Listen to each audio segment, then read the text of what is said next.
नमस्कार दोस्तों, स्वागत है आप सभी लोगों का एक बार फिर से एक नई वीडियो में। और आज की इस वीडियो में हम लोग क्लास 8 के लिए सामाजिक विज्ञान का कुछ महत्वपूर्ण क्वेश्चंस देखने वाले हैं। और इसी तरह के क्वेश्चंस आप लोग का बोर्ड परीक्षा 2025 में पूछा जाएगा। तो चलिए फटाफट से वीडियो को शुरू कर लेते हैं। इस वीडियो को अपने दोस्तों के बीच शेयर कर दीजिएगा।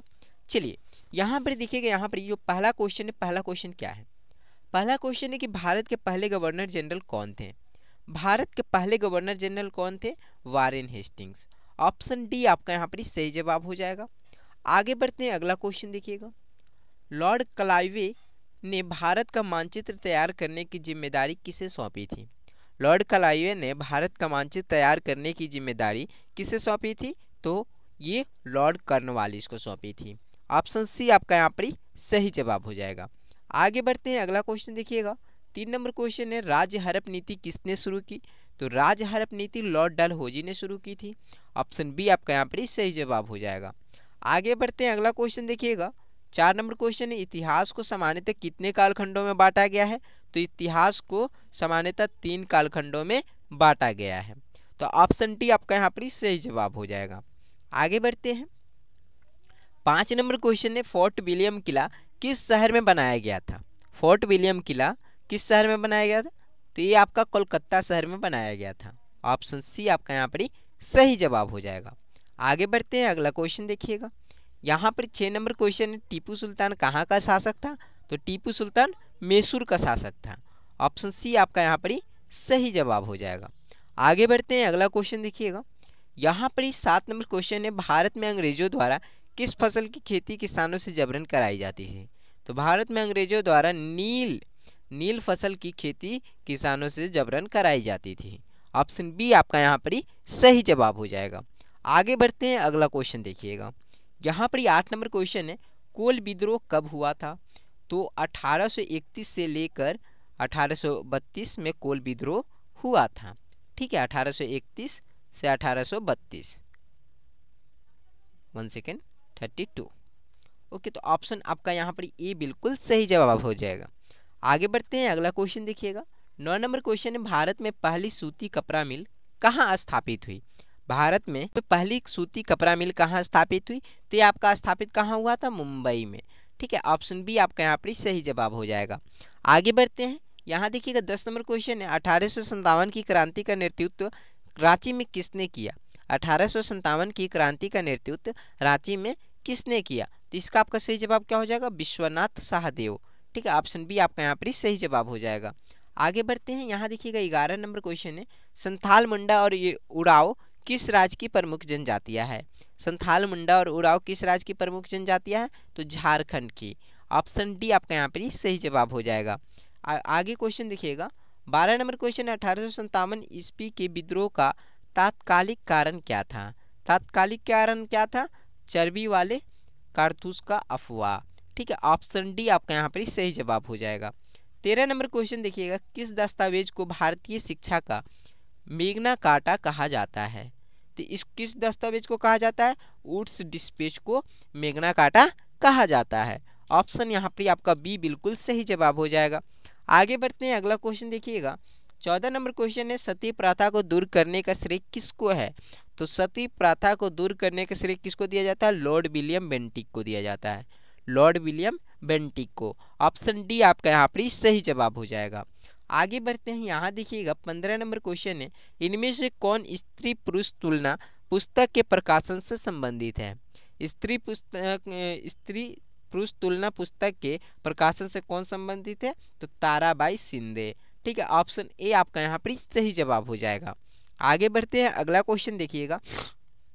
यहाँ पर ही है, हिंदू विधवा पूर्ण विवाह अधिनियम किस वर्ष लागू हुआ? तो हिंदू विधवा पूर्ण विवाह अधिनियम 1856 ईस्वी को लागू हुआ था। ठीक है, ऑप्शन आपका कौन सा सही हो जाएगा? ऑप्शन आपका यहाँ पर सी सही जवाब हो जाएगा। ठीक है, ऑप्शन सी यहाँ पर आप लोग का सही जवाब हो जाएगा। आगे बढ़ते हैं, अगला क्वेश्चन देखिएगा। यहाँ पर 17 नंबर क्वेश्चन है, आर्य समाज की स्थापना किसने की? तो आर्य समाज की स्थापना किसने की थी? दयानंद सरस्वती। ठीक है, ऑप्शन सी आपका यहाँ पर सही जवाब हो जाएगा। आगे बढ़ते हैं, अगला क्वेश्चन देखिएगा। 18 नंबर क्वेश्चन है, बंगाल विभाजन के समय भारत का गवर्नर जनरल कौन था? बंगाल विभाजन के समय भारत का गवर्नर जनरल कौन था? Lord Curzon. ठीक है, ऑप्शन ए आपका यहाँ पर सही जवाब हो जाएगा। आगे बढ़ते हैं, अगला क्वेश्चन देखिएगा। 19 नंबर क्वेश्चन है, निम्न में से किसे अगस्त क्रांति के नाम से भी जाना जाता है?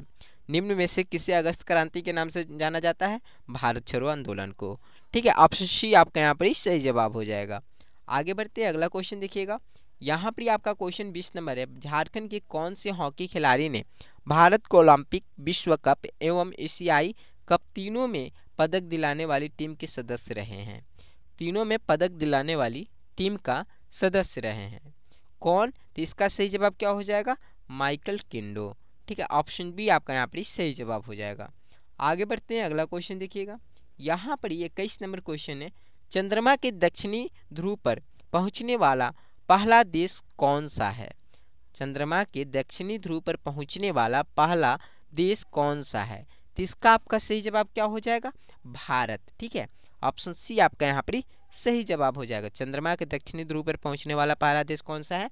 भारत, चंद्रयान 3 से। ठीक है, आगे बढ़ते हैं, अगला क्वेश्चन देखिएगा। 22 नंबर क्वेश्चन है, पवन चक्की किस प्रकार के संसाधन का उदाहरण है? पवन चक्की किस प्रकार के संसाधन का उदाहरण है? तो ये आपका नवीकरणीय संसाधन का उदाहरण है। ठीक है, ऑप्शन बी आपका सही जवाब हो जाएगा। कोयला किस प्रकार का संसाधन है? तो कोयला जो है ये किस प्रकार का संसाधन है? ये आपका जैव संसाधन है। जैव संसाधन है यानी अनवीकरणीय संसाधन है। ठीक है, ऑप्शन आपका डी सही जवाब हो जाएगा। आगे बढ़ते हैं, अगला क्वेश्चन देखिएगा। यहाँ पर आपका 24 नंबर क्वेश्चन है कि जिस संसाधन का उपयोग किया जा रहा है वो तथा जिसकी मात्रा भी ज्ञात हो वैसे संसाधन को क्या कहते हैं? जिस संसाधन का उपयोग किया जा रहा हो तथा जिसकी मात्रा भी ज्ञात हो ऐसे संसाधन को हम लोग क्या कहते हैं? तो इसका उसको हम लोग क्या कहते हैं? वास्तविक संसाधन। ऑप्शन बी आपका यहाँ पर सही जवाब हो जाएगा।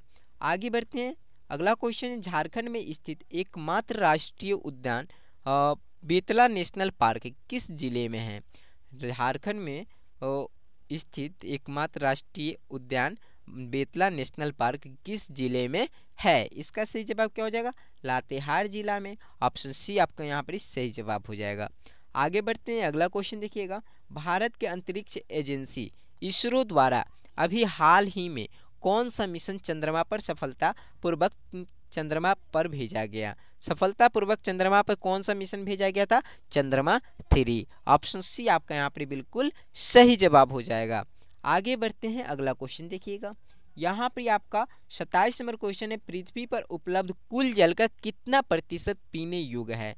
तो पृथ्वी पर उपलब्ध कुल जल का कितना प्रतिशत पानी पीने योग्य है? तो ये आपका 2.7%। ऑप्शन सी आपका यहाँ पर सही जवाब हो जाएगा। आगे बढ़ते हैं, 28 नंबर क्वेश्चन देखिएगा। प्रधानमंत्री कौशल विकास योजना किससे संबंधित है? प्रधानमंत्री कौशल विकास योजना किससे संबंधित है? युवाओं के कौशल विकास से। ठीक है, ऑप्शन सी आपका यहाँ पर सही जवाब हो जाएगा। आगे बढ़ते हैं, अगला क्वेश्चन देखिएगा।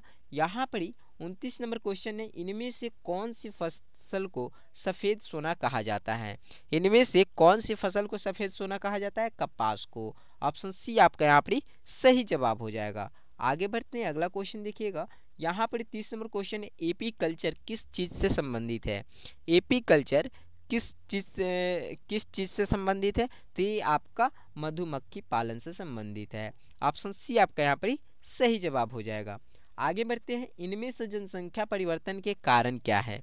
इनमें से जनसंख्या परिवर्तन के कारण क्या है? तो क्या जन्म दर, मृत्यु दर, प्रवास और उपयुक्त सभी। तो यहाँ पर हमारा सही जवाब क्या हो जाएगा? उपयुक्त सभी। ऑप्शन डी आपका सही जवाब हो जाएगा। आगे बढ़ते हैं, अगला क्वेश्चन देखिएगा। आणविक ऊर्जा के उत्पादन के लिए निम्न में से किसका उपयोग किया जाता है? आणविक ऊर्जा के उत्पादन के लिए निम्न में से किसका उपयोग किया जाता है? इसका सही जवाब क्या हो जाएगा? यूरेनियम का। ठीक है, ऑप्शन ए आपका यहाँ पर सही जवाब हो जाएगा। आगे बढ़ते हैं, अगला क्वेश्चन देखिएगा। 33 नंबर क्वेश्चन है, उत्तर पूर्वी भारत में स्थानांतरित कृषि को किस नाम से जाना जाता है? उत्तर पूर्वी भारत में स्थानांतरित कृषि को किस नाम से जाना जाता है? झूम के नाम से। तो ऑप्शन डी आपका यहाँ पर सही जवाब हो जाएगा। आगे बढ़ते हैं, 34 नंबर क्वेश्चन है, 2011 की जनगणना के अनुसार भारत का जनसंख्या घनत्व कितना है? 2011 के जनगणना के अनुसार भारत का जो जनसंख्या घनत्व कितना है 382। ठीक है, ऑप्शन बी आपका यहाँ पर सही जवाब हो जाएगा। आगे बढ़ते हैं। 35 नंबर क्वेश्चन है, उद्योग किस प्रकार की आर्थिक क्रिया है?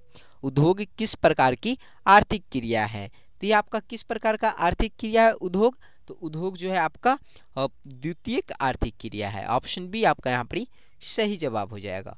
ठीक है, ऑप्शन बी सही जवाब हो जाएगा। आगे बढ़ते हैं। भारत का संप्रभु राष्ट्र कब बना? भारत एक संप्रभु राष्ट्र कब बना? तो ये आपका 26 जनवरी 1950 को, 26 जनवरी 1950 को भारत एक संप्रभु राष्ट्र बना, संप्रभु राष्ट्र बना। ठीक है, आगे बढ़ते हैं। संविधान द्वारा प्रदत्त मौलिक अधिकारों की संख्या कितनी है? संविधान द्वारा प्रदत्त मौलिक अधिकारों की संख्या कितनी है? तो ये आपका 6 है। ठीक है, ऑप्शन बी आपका यहाँ पर सही जवाब हो जाएगा। आगे बढ़ते हैं। आज़ादी के बाद भारत ने किस तरह की शासन पद्धति को अपनाया? आज़ादी के बाद भारत ने किस तरह की शासन पद्धति को अपनाया? इसका आपका सही जवाब क्या हो जाएगा? इसका सही जवाब क्या हो जाएगा? संसदीय शासन। ठीक है, ऑप्शन बी आपका यहाँ पर सही जवाब हो जाएगा। आगे देखिएगा 39 नंबर क्वेश्चन है, भारतीय संविधान धर्म को लेकर कैसा है? भारतीय संविधान धर्म को लेकर कैसा है? धर्मनिरपेक्ष। ऑप्शन ए आपका यहाँ पर सही जवाब हो जाएगा। आगे बढ़ते हैं। 40 नंबर क्वेश्चन है, भारत की प्रथम महिला प्रधानमंत्री कौन थी? भारत की प्रथम महिला प्रधानमंत्री कौन थी? तो इसका सही जवाब क्या हो जाएगा? इंदिरा गांधी। ऑप्शन डी आपका यहाँ पर सही जवाब हो जाएगा। आगे बढ़ते हैं। 41 नंबर क्वेश्चन है, सरकार को जन सुविधाओं के लिए पैसा कहाँ से आता है? सरकार को जन सुविधाओं के लिए पैसा कहाँ से आता है? तो इसका सही जवाब क्या हो जाएगा? कर से, टैक्स से। ठीक है, आगे बढ़ते हैं। आगे क्वेश्चन है, इनमें से कौन भारतीय संसद तीनों अंगों से संबंधित है? इनमें से कौन भारतीय संसद तीनों अंगों से संबंधित है? इसका सही जवाब क्या हो जाएगा? इसका आपका सही जवाब हो जाएगा लोकसभा, राज्यसभा तथा राष्ट्रपति। ठीक है, ऑप्शन सी आपका यहाँ पर सही जवाब हो जाएगा। आगे बढ़ते हैं। लोकसभा में सदस्यों की अधिकतम संख्या कितनी निश्चित की गई है? लोकसभा में सदस्यों की अधिकतम संख्या कितनी निश्चित की गई है? तो इसका आपका सही जवाब क्या हो जाएगा? 552। 552 सदस्य निश्चित किए गए हैं लोकसभा में। ठीक है, आगे देखिएगा यहाँ पर 44 नंबर क्वेश्चन है, भारतीय संविधान के किस अनुच्छेद के द्वारा अस्पृश्यता का उन्मूलन किया गया है? भारत संविधान के किस अनुच्छेद द्वारा अस्पृश्यता का उन्मूलन किया गया है? तो इसका सही जवाब क्या हो जाएगा? 17। ऑप्शन ए आपका यहाँ पर सही जवाब हो जाएगा। कौन सी योजना गरीब महिलाओं को निःशुल्क एलपीजी कनेक्शन उपलब्ध कराने से संबंधित है? कौन सी योजना गरीब महिलाओं को निःशुल्क एलपीजी कनेक्शन उपलब्ध कराने से संबंधित है? तो इसका आपका सही जवाब क्या हो जाएगा? प्रधानमंत्री उज्ज्वल योजना। ठीक है, आगे बढ़ते हैं। देश में उच्च न्यायालयों की कुल संख्या कितनी है? देश में उच्च न्यायालयों की कुल संख्या कितनी है? 24। ऑप्शन ए आपका यहाँ पर सही जवाब हो जाएगा। FIR का फुल फॉर्म क्या होता है? FIR का फुल फॉर्म क्या होता है? इसका आपका सही जवाब क्या हो जाएगा? First information report. ठीक है, ऑप्शन ए आपका यहाँ पर सही जवाब हो जाएगा। ठीक है, आगे बढ़ते हैं। अगला क्वेश्चन देखिएगा, यहाँ पे आपका 48 नंबर क्वेश्चन है, वैसे समुदाय जो गरीबी और शिक्षा के कारण विकास में पीछे छूट जाते हैं, ऐसे समुदायों के लिए कौन सा शब्द प्रयुक्त किया गया है? वैसे समुदाय जो गरीबी या शिक्षा के कारण विकास में पीछे छूट जाते हैं, ऐसे समुदाय के लिए ऐसे समुदाय के लिए कौन सा शब्द प्रयुक्त किया गया है? इसका आपका सही जवाब क्या हो जाएगा? हशियाकरण। ठीक है, ऑप्शन बी आपके यहाँ पर सही जवाब हो जाएगा। आगे क्वेश्चन देखिएगा, सरकार ने बच्चों से संबंधित समस्याओं की शिकायत के लिए एक हेल्पलाइन नंबर शुरू किया है। इस चाइल्ड हेल्पलाइन नंबर क्या है? यह चाइल्ड हेल्पलाइन नंबर जो है वो क्या है? तो यह क्या है? 1098। ठीक है, ऑप्शन आपका सी सही जवाब हो जाएगा। आगे बढ़ते हैं। विश्व तंबाकू निषेध दिवस किस तिथि को मनाया जाता है? विश्व तंबाकू निषेध दिवस किस तिथि को मनाया जाता है? तो ये आपका 31 मई को मनाया जाता है। ऑप्शन बी आपका यहाँ पर सही जवाब हो जाएगा। तो दोस्तों इस वीडियो में हम लोग टोटल 50 क्वेश्चन देखे हैं ऑब्जेक्टिव और इसी तरह के प्रश्न आप लोग की परीक्षा 2025 बोर्ड परीक्षा में पूछा जाएगा। तो सभी क्वेश्चंस का प्रैक्टिस कर लीजिएगा, सभी क्वेश्चंस को अच्छा से याद कर लीजिएगा। वीडियो को एक बार फिर से देखिएगा, अगर मोस्टली आप लोग को क्वेश्चन याद हो जाएंगे। और यहाँ से आप लोग को इस चैनल पर और भी बहुत सारे इंपॉर्टेंट क्वेश्चंस की वीडियो बहुत जल्दी मिलेंगे। तो चैनल पर नए हो तो चैनल को सब्सक्राइब कर लीजिएगा। अगर व्हाट्सएप ग्रुप में नहीं ज्वाइन हो तो वहाँ पर ज्वाइन हो जाइएगा, या व्हाट्सएप चैनल में वहाँ पर जो भी छोटी बड़ी इंपॉर्टेंट अपडेट जो आप लोग के लिए आता है बोर्ड परीक्षा के लिए, वहाँ पर आप लोगों को सूचित कर दिया जाता है। Thank you for watching this video. जय हिंद, जय भारत।